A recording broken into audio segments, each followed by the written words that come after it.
I think it's fair to say, some might say that this has been a combative role for you. Did you imagine the job be like that? Yes, I did. I think I was aware that, you know, there are big challenges in this job. I think I've struck by a couple of things, really. The first is I recognise that there'll always be some people who are just anti-gambling. There's quite a well-organised, well-funded anti-gambling lobby. You know, I was aware of that when I was in Parliament, and certainly aware of that now. You've always had people who are just anti-gambling, and I respect that. That is, it's not a view that I hold, but I respect their position. They are people either for religious reasons or for other reasons, political reasons, just don't like gambling. And we've always, in Britain, there's always been a small number of people who've held that view. I recognise there's a much larger group of people, though, who do have concerns, I think legitimate, real concerns about different aspects of betting, and it's our job really as a BGC to engage with those people. Now, we're never going to convince someone who is anti-gambling to be in favour of gambling, and that's not really our job. You know, the people on the kind of more of the extremes, the prohibitionists, you know, they have those views. But I think there are a number of people who are in the mainstream who do have genuine, legitimate issues and concerns. And it is absolutely my job and the job of the BGC to address those. So I think that's one of the most important things to recognise. I think the second thing that struck me in doing this job is the willingness of the industry to come together and rise to that challenge, to recognise that millions of people enjoy a flutter and that the overwhelming majority do so safely. Yeah. But there are concerns and issues that do exist, and it's the job of the industry to respond to that and to show that they are determined to drive changes and to raise standards further, and that's what we're going to do at BGC. A lot of people have concerns about stuff like industry funding for prevention. You can take two views as to who picks up the tab. Right. So the alcohol industry, which obviously the problems in Britain to do with alcohol, whether it's problem drinkers or whether it's alcoholism and alcoholics, is huge in numbers. I mean, gambling doesn't remotely compare to the size of the problems that I think we have as a country associated with alcohol. But do you know who foots the bill for all of those issues? It's the NHS. My view, and I think the view of the industry for some time, and I think rightly so, is that we shouldn't be burdening the NHS. That it may be 0.7%, I think, of the figures that public health often use in terms of problem gambling. Now, they are problem gamblers. They are not people with addictions and what we would call disordered gamblers. But that's still a significant number of people. In terms of getting help to those people, I genuinely feel it is the responsibility of the industry, and we shouldn't be putting that burden on the NHS. Now, can we do more, and can we get long-term funding, and can we ensure that it is sufficiently independent? And I think that speaks to the point that you raise, and I think we can, and we are doing. So we very recently announced £100 million, which is a major step change in funding for research, education and treatment. That's going to be over the next 4 years. That money will go to Gamble Aware and other organisations as well. And I promise you, organisations like Gamble Aware and lots of the other organisations that we deal with, YGAM in terms of fantastic education work that they do, treatment that's happening in lots of organisations up and down the country, they are fiercely protective, and rightly so, of their independence. And I think it's the view of government, and a view I share, that organisations like Gamble Aware are independent, are sufficiently independent. The funding comes from us, but I promise you the decisions in terms of how that money should be spent absolutely will be taken by them. And it's really important to me that the money gets to the people who need it most, and they get it straight away. And I think the priority, in addition to all the fantastic work that's happening around education and the research that we still need to do, but I think the priority has got to be treatment. That's certainly what DCMS have told us, and that's something that the industry have responded to. Okay, you said something about the NHS being burdened by alcohol addiction, which is a very interesting point on a couple of counts. Firstly, the NHS have raised concerns about the mental scarring of gambling addiction in the past. Many NHS proprietors and staff would say actually it is a problem we are burdened with at some point. And the second point, talk about the alcohol industry as a whole. There are bookmakers who do raise concerns, and there are people in the industry who do raise concerns, saying that if we're too combative, if we fight too much, if you seem to fight too much, and jump at every single accusation without having a productive, discussion, we could go the way of, say, tobacco. What would you say to those two concerns? Well, I think absolutely, whether it's, alcohol or whether it's betting, governments, industry should all take an evidence-based approach, and we certainly feel very strongly about that at the BGC. Don't forget, we represent the regulated sector, and what is not easily understood, I think, outside is, that includes our members, some household names in terms of betting companies, but when we took the decision during the lockdown period to ban gaming product adverts, we were at pains to point out that would only be about 50% of the kind of TV adverts that you would see. The other half would involve some operators who are not part of the BGC, and overwhelmingly would include the National Lottery. So all of us, if you like, are part of that regulated sector, but there's also the unregulated sector, and these are the offshore illegal black market operators who act via the platforms online, and they don't adhere to any of the standards that the regulated sector does. So there's no ID checks or age verifications or affordability. There's no interventions. There's no monitoring of the times that people play and spend online. There's no safer gambling messages communicated direct to them on text or email or through advertising. There's no personal interventions, phone calls. There's no times out. There's no deposit limits. None of that happens in the unregulated sector. What I really worry about is we mustn't, in rightly making a number of big changes in the coming months and years, we mustn't drive people from the regulated sector to the unregulated sector where there just aren't the safeguards.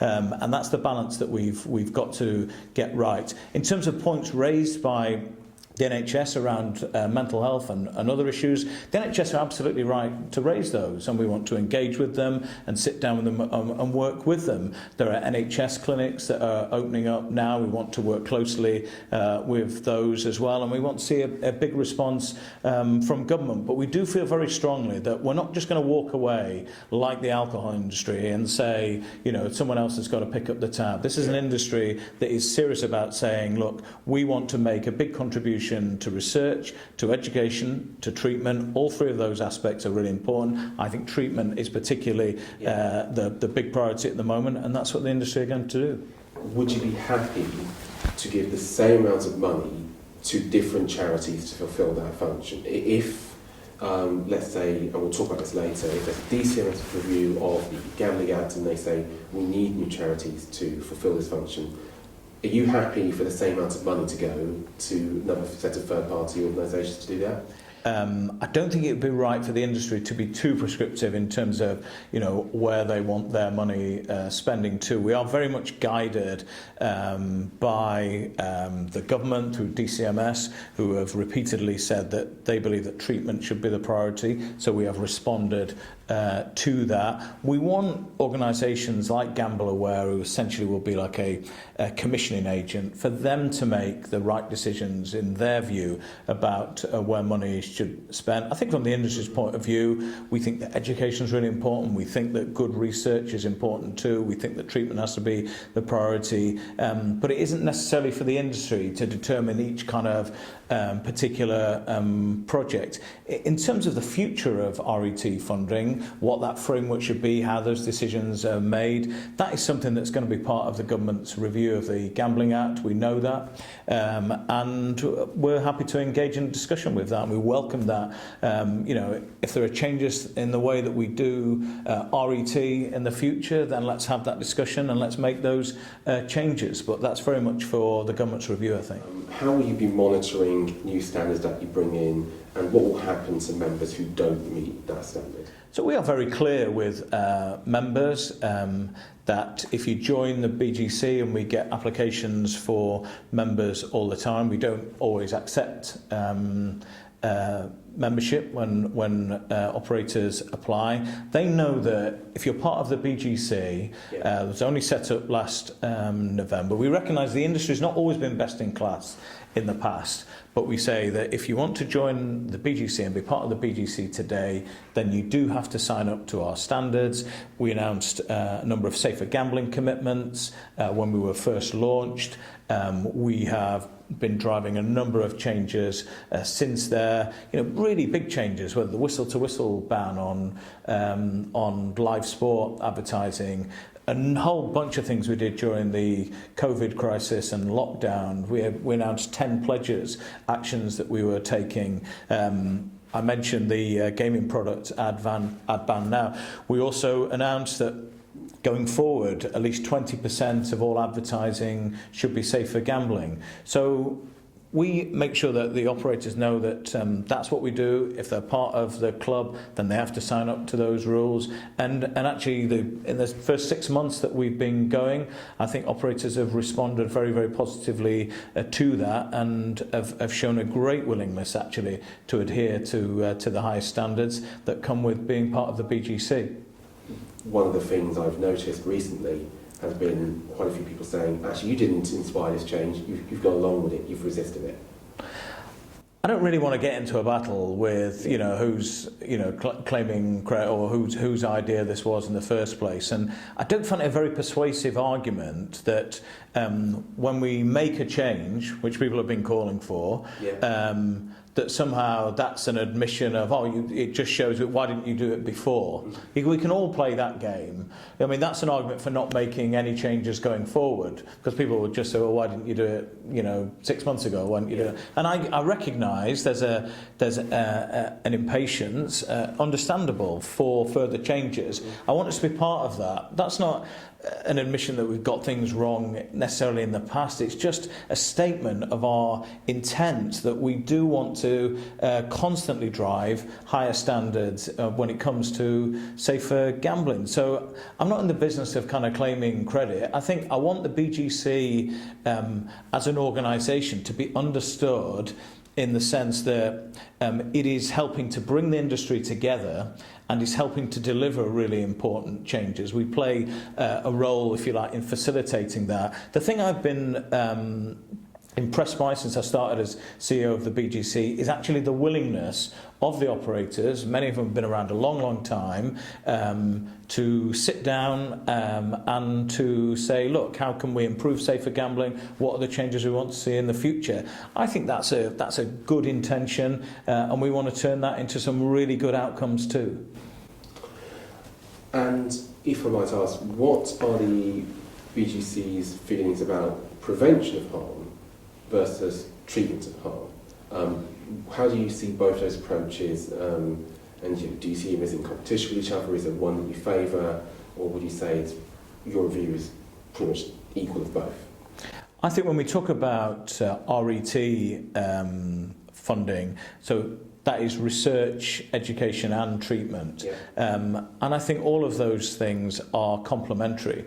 And help each other. So you need good research to make informed decisions about what's the right thing to do. Education is absolutely critically important. We announced recently support for YGAM, who do some brilliant, inspiring work, and the work that we can do with young people around prevention is absolutely critically important. If it helps them if it's what they want to do, if someone who enjoys betting when they're old enough to do so, we want them to do so safely. And the work that we can do in terms of education can strengthen that and hopefully avoid the small minority of gamblers who do get into problems with betting. So that's really important work, but so too is the treatment. So all of this goes hand in hand. It is all complementary. It's not a question of either or, and I absolutely don't see these things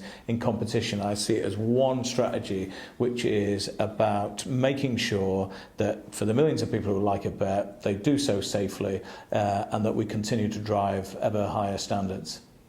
COVID has hit all industries really, really hard, especially the racing industry.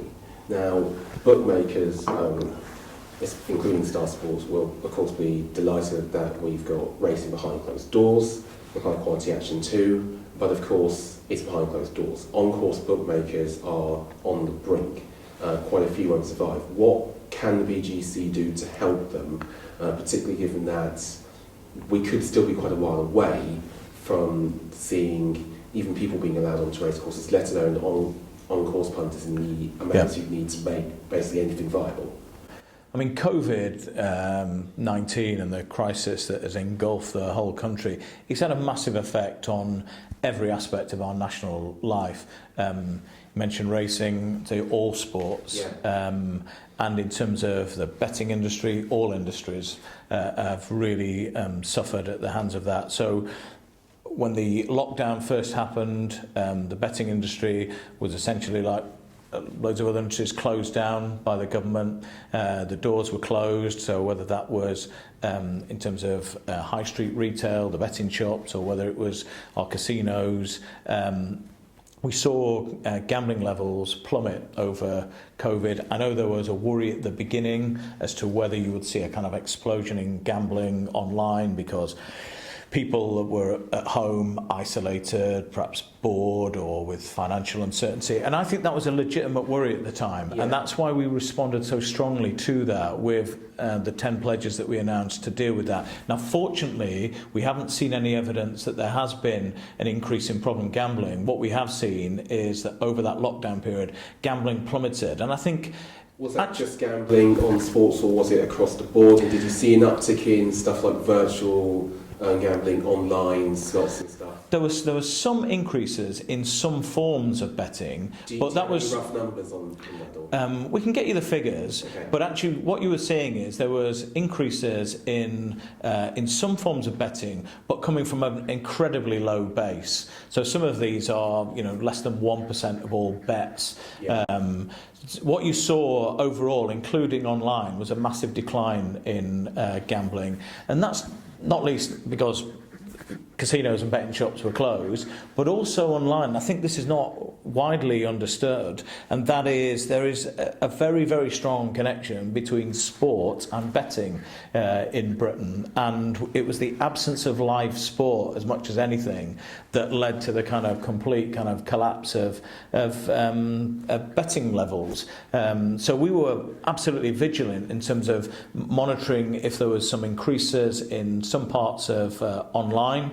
So we stepped up our interventions in terms of monitoring play and spend, and interventions direct with customers to see if they were getting into difficulty, if they were playing more and spending more in ways that was different from their previous play and spend, and contacting those customers. We stepped up safer gambling messages to all customers. We cancelled all gaming product, TV adverts for the duration of the lockdown. So we tried to make sure that we took really strong action to deal with that, but recognising that the truth was gambling has overall absolutely plummeted during that period, because people in the main still, the overwhelming majority, like to bet on sports, and they like to go out to bet in a betting shop or a casino or wherever, and that just wasn't, that opportunity wasn't there. Okay, got to push on that again though. On-course bookmakers, what will the BGC do to support them? Will there be something like a fund basically for distress, as you've seen in some other parts of racing? Will there be sort of additional even counselling or something like that? Will the BGC basically be able to step in and maybe potentially even bail out an on-course bookmaker or two who probably won't make it through this? Well, The point you raise about on-course bookies is a really, really important one, and we've worked very, very closely with racing throughout all of this. So what we have tried to do throughout the whole COVID crisis is to, if anything, strengthen our relationships with racing. That is primarily through the BHA, but also the different components as well, whether it's the race courses that you alluded to, and other parts of racing as well. So we're working very, very closely with racing. We were very supportive about getting live racing resumed. I think racing's done a really good job in doing that and responding to that. I think they've shown that you can get the sport back, really important to so many people and so many communities and livelihoods too. So we've got live racing back. It is at the moment behind closed doors. I think we are working with racing and also talking to the government as well about the changes that you could now see going forward. And I think as lockdown eases off even further and you see further restrictions eased, obviously we'd like to get to a position where you can get more people into racing again. There'll be efforts in coming days, for instance, for owners to get access to courses. I see this really as a process. I would love to get to the position as soon as we can of getting crowds back into race courses and on-course bookmakers. Initially, I think you could do something around some restaurants and bars where you can put social distancing in place. It seems to me that if you can open bars and restaurants in the rest of the country, it must be conceivable that you can open bars and restaurants inside race courses. That would get and that would get some crowds back in. The really important thing, though, is we've got to be guided by the public health concerns on this. So I'm as impatient as anyone to get crowds back in, to get on-course betting back into race courses. But I think the government is absolutely right to work with racing to say, look, we mustn't do anything that puts all of that hard work, all of that sacrifice that the racing industry, our industry, the country as a whole has endured during this COVID-19 crisis and the lockdown. We mustn't put the gains that we've made in a public health context at risk. So I think we've got to be guided by the science and by the public health considerations. But I would love to get more people into race courses as soon as we possibly can. But it's really, really important that we keep customers safe, and it's really important that we keep staff safe too. Matt Hancock has announced a local lockdown in Leicester. The BHA is going ahead with that meeting today. Just quickly, are you in favour of that, and do you have any concerns? I know this is a bit outside the BGC remit, but do you have any concerns about public perception of going ahead with that, especially given what's happened regarding Cheltenham, when the BHA followed the advice of the government, but you still had a huge amount of criticism from all corners of society because the event went ahead in tandem with the rise of the pandemic? That it is outside the BGC's remit. It's really important to say that the BGC and the companies we represent play absolutely no role in determining which race courses can open or which race meetings and races can go ahead. And to be honest, that's rightly so as well. So that is something for the BHA. It's their decision. They will have to follow government instructions and government guidelines, and it isn't something for the BGC. Okay, fair enough. I do think they once or twice bordered on the hysterical. I mean, you would have been forgiven for thinking that coronavirus came out of Cheltenham and not out of China. But the reality was the BHA, who are in charge of this, and racing industry, acted absolutely rightly, consistently with government advice at the time. And I think it is a little harsh that they were blamed for going ahead with the Cheltenham Festival when at the same time you had a lot of big football matches, including Champions League, happened throughout that week. The weekend either side, you had big music concerts as well. I think the weekend before I was at Ali Pali watching Supergrass. So in fairness to venues, whether it's music or whether it's racing, you can only go on what the government says is the right thing to do at that time, and that's what I think racing did.